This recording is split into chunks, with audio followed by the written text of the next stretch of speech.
Welcome to the 15th episode of the Lebanese Physicians Podcast. Today we'll be discussing palliative care services in Lebanon and beyond, and our guest is Dr. Hibah Osman.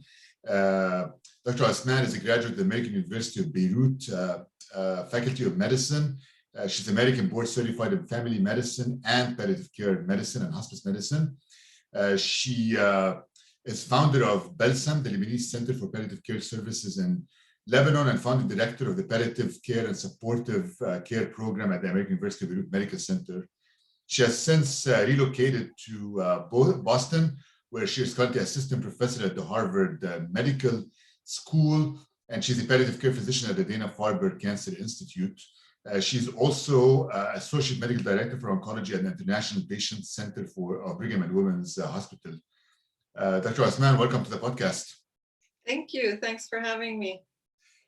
So Dr. Osman, first I'm going to start with asking you, so how did you decide to move to Lebanon, and when did you move to Lebanon initially?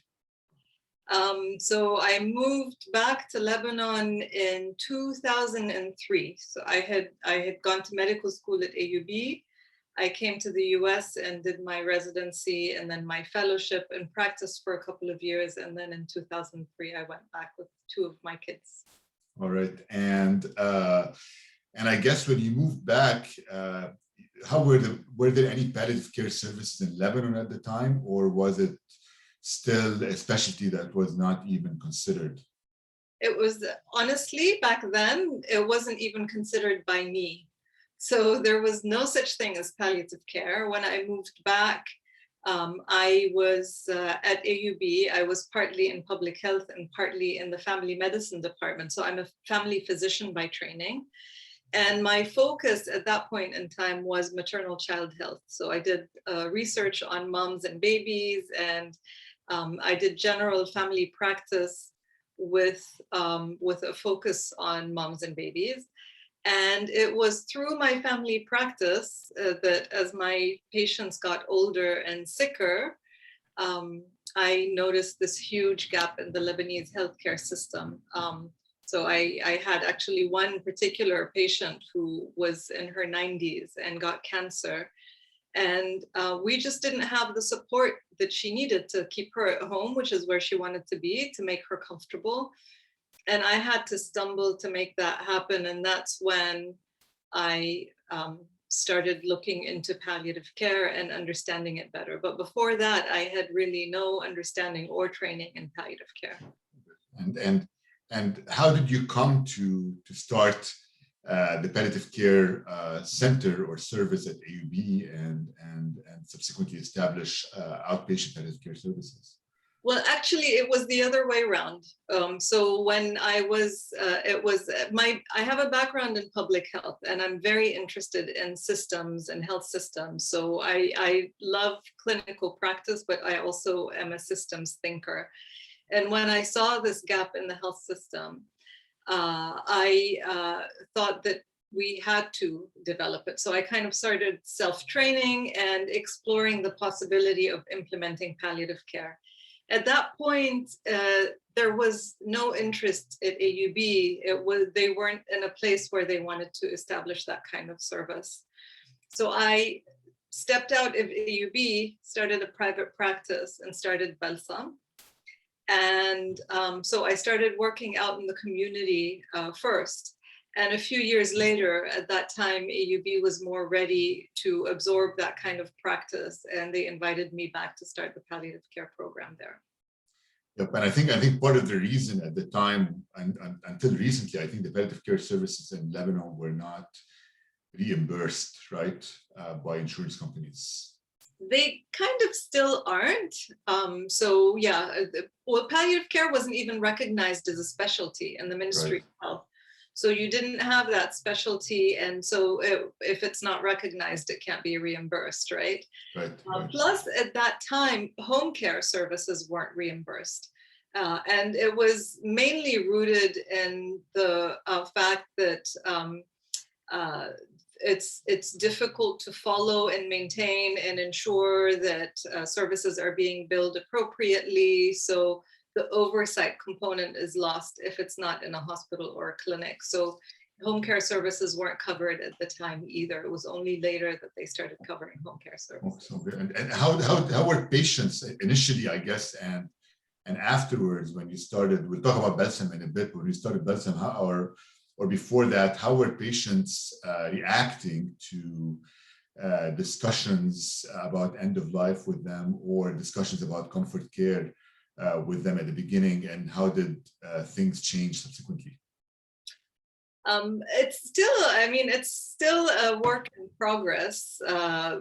People, in our part of the world, it's the patient is less the decision maker. It's the family that makes the decisions. Right. And often they shield patients from their diagnosis even. But as soon as somebody gets sick, the family takes over. And they think that they're protecting the patient when they don't tell them the diagnosis, when they don't give up on them. So the concept of comfort care means giving up on them. Even in our, research everywhere in the West has shown that patients towards the end of life would prefer to be at home. And our part of the world, really, what we found when we first started Balsam was that when a patient was towards the end of life, the family would lovingly rush them to the hospital because they're throwing all the resources at them. Families were even going into debt and losing lots of resources, providing medical services to someone that they knew weren't going to help. But it's part of their show of love that they're going to do everything for this person. So in terms of focusing on comfort, that was really a process. It required, we never went into a relationship with a patient or family with that in mind. We went in always as the team that's supporting the primary treating physician, usually an oncologist, and only 3/4 of our patients are cancer patients. We have a quarter are not cancer patients, but our role is to support the primary treating physician while they give their treatment to make sure that the patient is as comfortable as possible, regardless of their illness, regardless of where they are in the trajectory of their illness. And then when we build that relationship and they start to feel the benefits, if they get to a point where there's enough trust and the medical interventions are causing more harm and discomfort than good, and they trust us, we can have this conversation about focusing more on comfort and reducing the aggressive interventions. Right, and that was part of my experience over there. It takes a while to get families to that place, but I can tell you, and then you can tell me more about Balsam. But my interaction with Balsam was pretty positive when I was there. When you reach the point where you convince patients or talk to them about more comfort measures. I've been in contact with Balsam, and then Balsam will take over from there when we send them home. And I've had pretty good experiences with the visiting, I think nurses, right, who visit their homes and help them out. So can you tell us more about what Balsam was doing and its role in the continuation of care for these patients? So very often we would get involved in just symptom management. So patients who had pain or shortness of breath or other symptoms, that's when we get involved.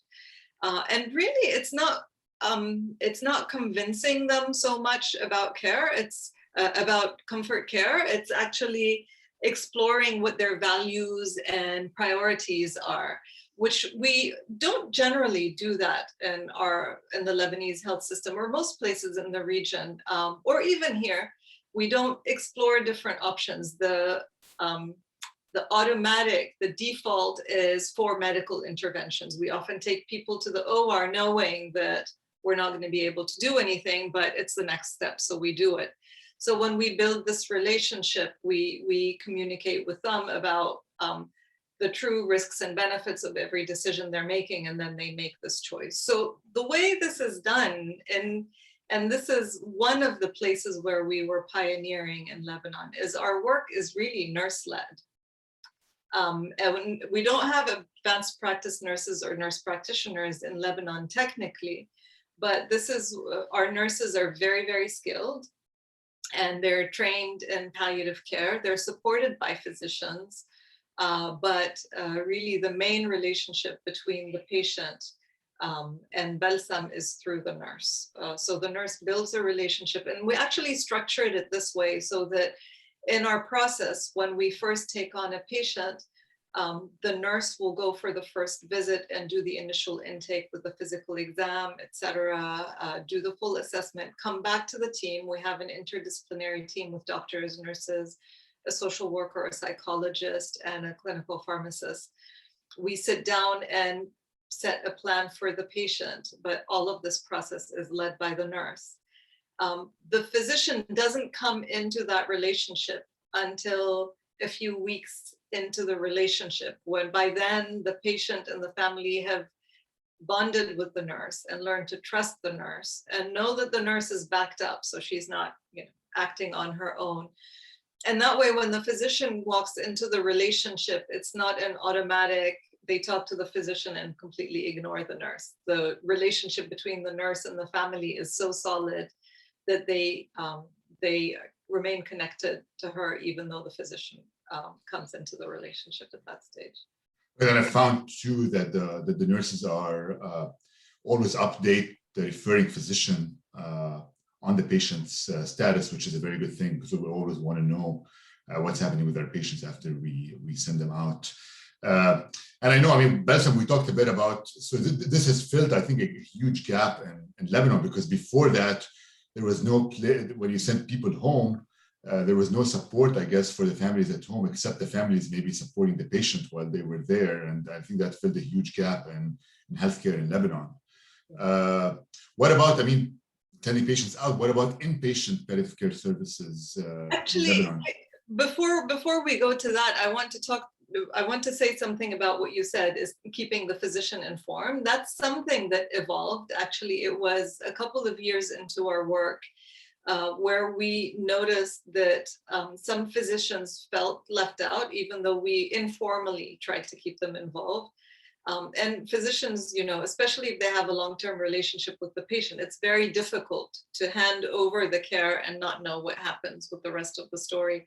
So we systematized it so that our referring physicians get weekly emails to update them on what's going on with the patient. So those emails are an automatic part of the process. And we also communicate with them by telephone and messaging if something more urgent comes up.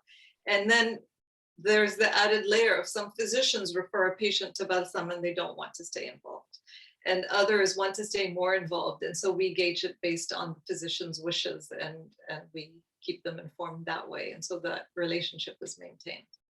Right, which is a good thing, I think. And we talk about outpatient palliative care. What about inpatient palliative care services? Because where I worked at LAUMC, it is a hospital when I was there, and we did not have an inpatient palliative care service. But I know in other hospitals, that option was sort of present eventually, right? Yeah. So we started at AUB. It was the first, and we had a consult service. So patients were admitted to other physicians, and they would consult the palliative care team for symptom management, to help with goals of care and discussing the goals of care with patients and families, and also with discharge planning. So when patients were getting ready to go home, to make sure that they had the right support services there. So now they have actually in palliative care admissions, so patients can be admitted to the palliative care team, which Hotel Dieu was the leader in that in Lebanon. They opened the first palliative care unit with, I think, 6 or 8 beds. So they have a dedicated unit for palliative care where they admit patients either for acute symptom management or end-of-life care. And now I think there are maybe 5 or 6 hospitals that have either a consult service or a unit or both. Great, and this is I think things are moving forward. It seems like, and so I heard also that that's what I heard about the palliative care services. I think so. There's now a committee for pain control and palliative care services at the Ministry of Public Health in Lebanon. How did this come to be, and when was it established, and what is its role at this time? So this was established, I want to say, in 2011 is when it was established. We had a very huge supporter in the Director General at the Ministry of Public Health, Dr. Walid Ammar at the time. He's since retired, but he was a very strong supporter of palliative care and helped us move things forward a lot on the policy end. So he was very supportive of getting palliative care recognized. He was very supportive of the process of getting palliative care reimbursed. And so there was a ministerial decree that came out towards the last couple of years that he was still the Director General, that set the rules for palliative care reimbursement. And what he did was he routed it through the hospital system. So organizations like ours who are taking care of people at home partner with the hospital to do that. So those are kind of the rules now. So it's not a blanket coverage of palliative care yet, but it's a step in the right direction. Yeah, I think that's a decree I was talking about, which came out a couple of years ago, and that was a breakthrough in the palliative care world in Lebanon. And so my question for you now is, with the crisis in Lebanon, the economic crisis and everything else that's going on, is that affecting, let's say, the funding for Balsam, its work in the country, or are you still able to support the organization at this point? Yeah, so like everybody else, the crises, it's not just one crisis, right. One after the other have really affected our work. And one of those ways being the loss of human resources and the brain drain. So since all of this started happening and after the Beirut blast, we've lost one physician and two nurses.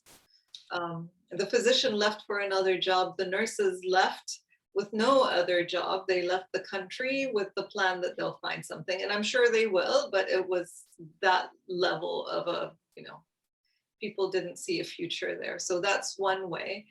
I don't know how much we'll be able to retain the people who are still there. They're very committed, but life in Lebanon has become really challenging. Right. And paying people has become challenging. So we pay them on paper. There's no money transactions have become really hard, and definitely donations have been very affected. So families who used to donate to us regularly because we cared for somebody for them in the past, aren't able to donate anymore. So we've lost some of our regular donors. There's much less liquidity. And then of course, COVID, we're a home care organization. And you can imagine for staff to go into people's homes has become much more challenging. So we've had to also shift and do work differently to accommodate for that. And this is, I think, this is very concerning, because I can see the role that Balsam and other organizations have played in the palliative care world in Lebanon, and hopefully you will be able to continue to work there, because if it does not continue, then there will be a huge gap in the patient's care after they leave the hospital. And do you think, how are you trying to get some expat donations too, in addition to internal donations?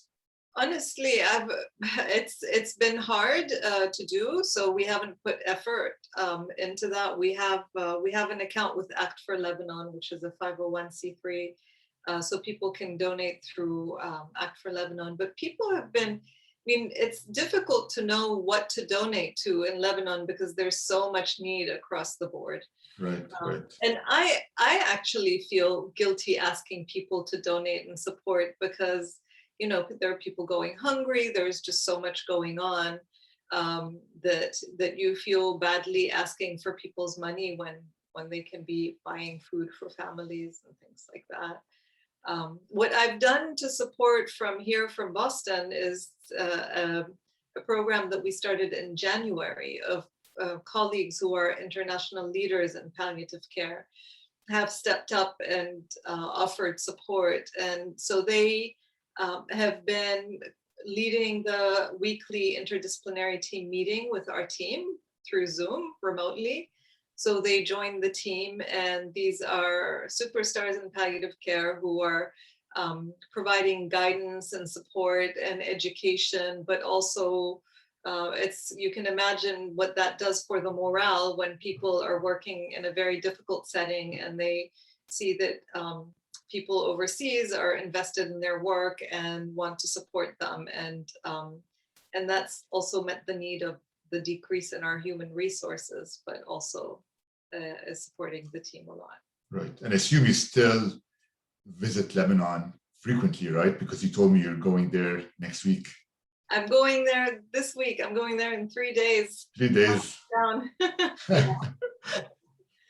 So you're still very involved in the work that's happening over there. So when I first left, I was officially involved. Actually, I took an 80% job here and remained 20% dedicated to Lebanon. So I had a portion of my week dedicated to AUB and Balsam, and I, by design, was going there every 3 to 4 months for meetings and different things. After the economic crisis and I couldn't continue to be employed there. That didn't feel right. And then with the safety issues, I couldn't go there as consistently. So now, I'm on Balsam's board and I support the team. And I'm also at AUB, I'm an adjunct faculty. So I have several regional activities that are linked to my affiliation with the AUB, but I don't have employment with either of them. With either of them anymore. And one final question is, how can people support the organizations there, be it monetary or other support? Well, financial is always really helpful, especially these days. Money from abroad is very helpful. Act for Lebanon has several organizations under its umbrella that people can support. There's also other organizations like Lebanon Needs that are raising money to support organizations within the country. I think choosing where you want to put your money is the more challenging piece. And also equipment, PPE was all donated to us, so sending equipment and checking in and asking about the work people are doing, I think people underestimate the value of that to people working on the ground.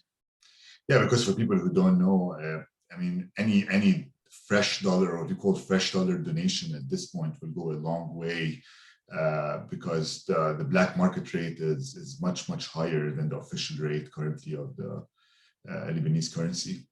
And finally, how has the transition been to Boston after all these years in Lebanon?